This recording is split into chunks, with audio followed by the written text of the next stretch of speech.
दिएको छैन कि यो कस्टर विरुद्धको लडाइँ हो होइन मैले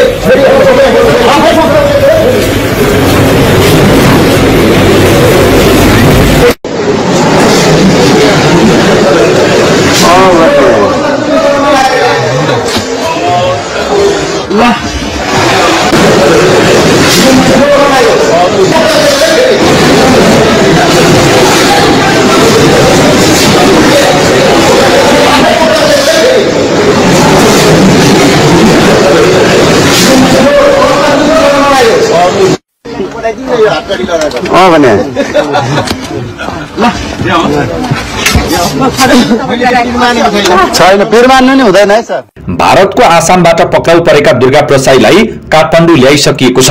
आसामको गुवाहाटीबाट झापा हुँदै विमानस्थल मार्फत काठमाडौँ ल्याइएको हो। बिहीबार भारतमा पक्राउ परेका उनलाई आज बिहान झापा ल्याइएको थियो। विमान चढ्ने क्रममा उनले आफै पक्राउ परेको भनेका छन्। त्यसैगरी आफू नआत्तिएको समेत उनले बताएका छन्। उनलाई हातमा हत्कडी लगाएर ल्याइएको दृश्यमा समेत देख्न सकिन्छ। त्यसैगरी उनलाई आजै म्याद थप गर्ने तयारी गरिएको छ। प्रसाईलाई शुक्रबार नै म्याद थप गर्ने तयारी भइरहेको प्रहरी स्रोतले जानकारी दिएको छ।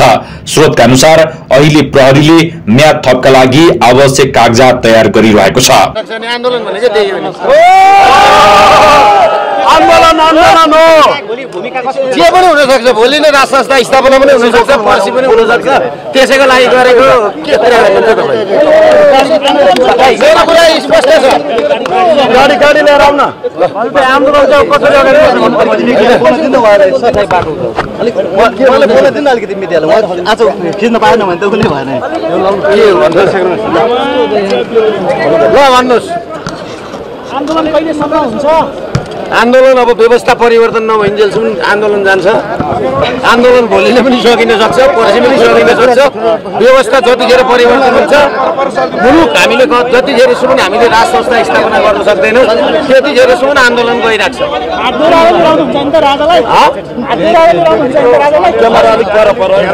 यो सम्भव असम्भव भन्ने कुरो हुँदैन राजनीतिमा। सम्भवै सम्भवको खेल हो राजनीतिक भनेको। किनभने 2052 सालमा जनयुद्ध सुरु गरेर पनि नि त्यतिखेरका शासकहरूले त्यही भन्थे क्या, अहिलेका शासकहरूले भन्ने पनि त्यही हो होइन। अन्तिममा गर गतिमा बसेपछि थाहा हुन्छ। भोलि मुठभेडको स्थिति सिर्जना हुन्छ भन्ने कुरा छ नि, आकलन छ नि। आन्दोलन भनेको कुरो के हुन्छ भने आन्दोलनले नै गर्ने कुरा हो क्या। त्यो मुठभेड हुन्छ कि शान्तिपूर्ण हुन्छ त्यो भन्न सकिँदैन क्या आन्दोलनको टाइममा। मैले अहिले मुठभेड हुँदैन भनौँला, भोलि होला, भोलि हुँदैन भनौँला, होला भनौँला, नहुन सक्छ। आन्दोलन भनेको के हो भन्दाखेरि आन्दोलन किन हुन्छ? आन्दोलन भनेको एउटा आक्रोश हो होइन, जनआक्रोश हो। लिङ्गदेनको सहभागिता हुन्छ कि हुँदैन भोलिको? लिङ्गदेनको सहभागिता लिङ्गदेनजीलाई नि सोध्नुहोस्, त मलाई नसोध्नुहोस्। केपी ओलीले प्रतिगमनको यात्रा सुरु भइरहेछ भनेर भन्नुभएको छ नि तपाईँहरू। अनि केपी ओलीलाई हामीले गणतन्त्र ल्याएर प्रधानमन्त्री बनाएको होइन।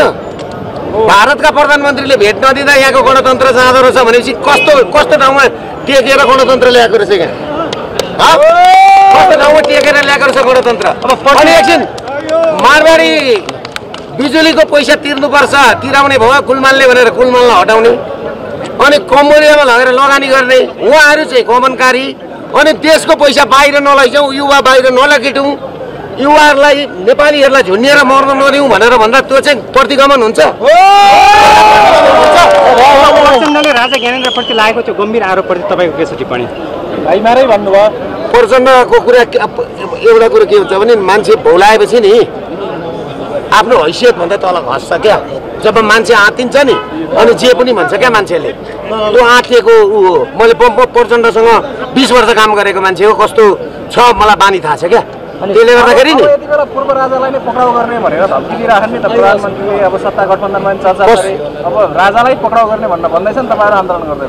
राजालाई पक्रेर पहिला देखाउन न। राजालाई पक्रेको 1 घन्टामा नि यी सबैलाई हामी पक्रिन्छौँ। 26 गतिको आन्दोलनमा तपाईँको सहभागिता हुन्छ कि हुँदैन? राप्रपाको आन्दोलनमा 26 गतिको आन्दोलन म जान्दिनँ होइन। सहभागिता हुँदैन तपाईँको? होइन, म त्यस्तो आन्दोलन जान्दिनँ। हामीले सुरु गरेको भोलिदेखिको आन्दोलन 26 गते नै पुग्दैन, यो कुरा बुझ्नु। एकछिन तपाईँले सोध्न खोजेको राजेन्द्र लिङ्गदेनको कुरा होला होइन राजेन्द्र लिङ्गदेनको कुरा होला तपाईँलाई पृष्ठ के बनाइदिन्छु भने नि यो 26 गते नै पुग्दैन उहाँले राष्ट्रसंस्था ल्याउने उहाँ बाटोमै हुनु हुँदैन त्यही भएर 26 गतेलाई पुर्याएको तीन कुनेमा सीमित हुन्छ कि कहाँ हुन्छ तपाईँको आन्दोलन भोलि आन्दोलन तीन कुनेमा सीमित भोलि मान्छे छन् नि 12 देखि 15 लाख मान्छे निस्किन्छन् अनि 3 कुनेमा आँट्छ नेपाल अधिराज्य भरि कब्जा हो भोलि संसद भवन कब्जा हुँदैन नेपाल अधिराज्य भरि कब्जा गर्दा नेपालै कब्जा गर्ने हो पहिला बालुवाटारमा राष्ट्रपति भवनको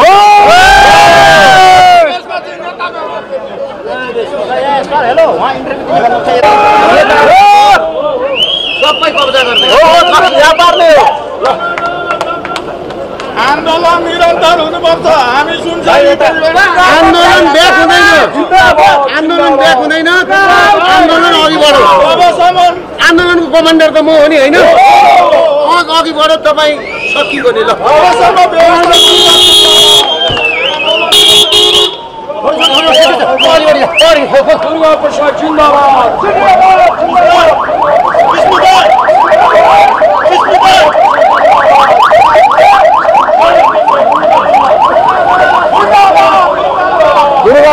जिंदाबाद जिंदाबाद राजा ल्याऊ देश बचाऊ दुर्गा प्रसाद ल्याऊ जनता बचाऊ इन्टरभ्यू लिने साथीहरु यहाँ आउनुहोस् हेलो इन्टरभ्यू